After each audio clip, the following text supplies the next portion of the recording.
But first tonight, we are now getting a detailed look at the violent arrests of 3 teenagers in Providence who led police on a chaotic chase through the city last month. I'm Kim Kalunian. And I'm Shannon Heggie. Providence police released more than 40 separate body camera videos of the incident. City leaders have described the actions of some of the officers as appalling. We have team coverage tonight. 12 News reporter Molly O'Brien is standing by with reaction from the police union and community activists. But first, let's get to Target 12 investigator Steph Machado, who's here now with what the videos show. Providence police released more than 8 hours of footage combined of the arrests of 3 teens that led 2 officers to be suspended pending a criminal investigation. The hours of body camera video shows Providence police officers repeatedly punching teenage boys they are arresting in the early hours of July 9th. One teen with his face bloodied. Officer Domingo Diaz, who has been suspended, spits at him as the teen is pulled up from the ground. Diaz, in another video clip, is seen repeatedly punching one of the teens before being physically pulled off of him by a sergeant. The violent arrests taking place after an hours-long chase through the city.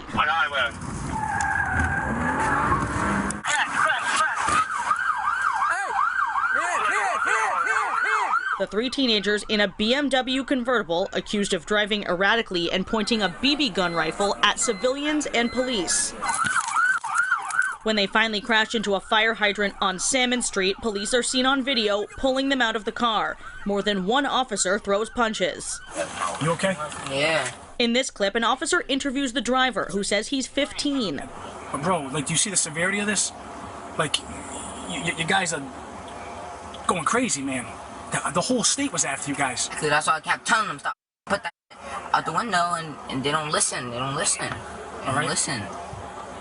You just should have pulled over, bro. You were the driver, man.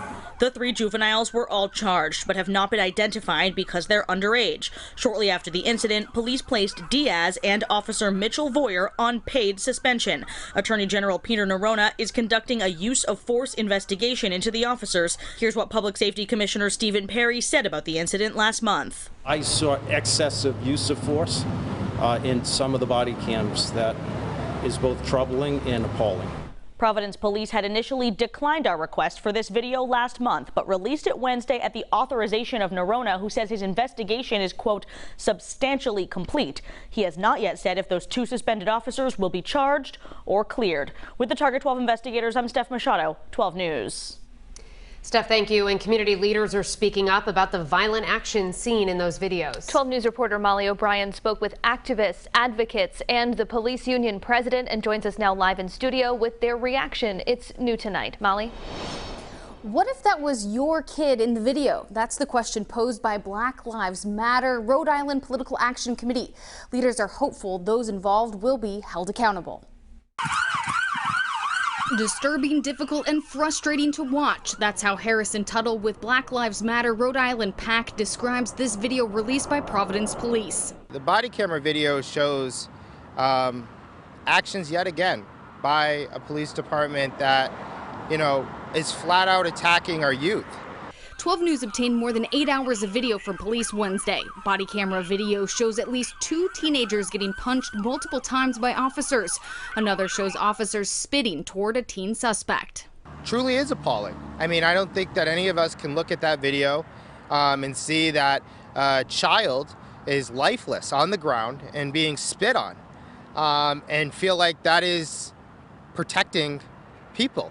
Tuttle says by no means are the alleged actions of the teens acceptable. He thinks both the suspects and the officers involved should be held accountable.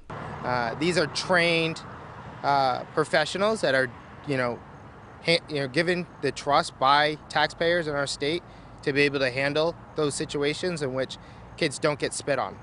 As the investigation is ongoing, Providence Police Union President Michael Amundi says they will not directly comment on the actions of the officers. But in a statement to 12 News, he did say, quote, the investigation surrounding this incident should be full and complete before judgment is passed on any of the actions taken to facilitate the arrest of these subjects.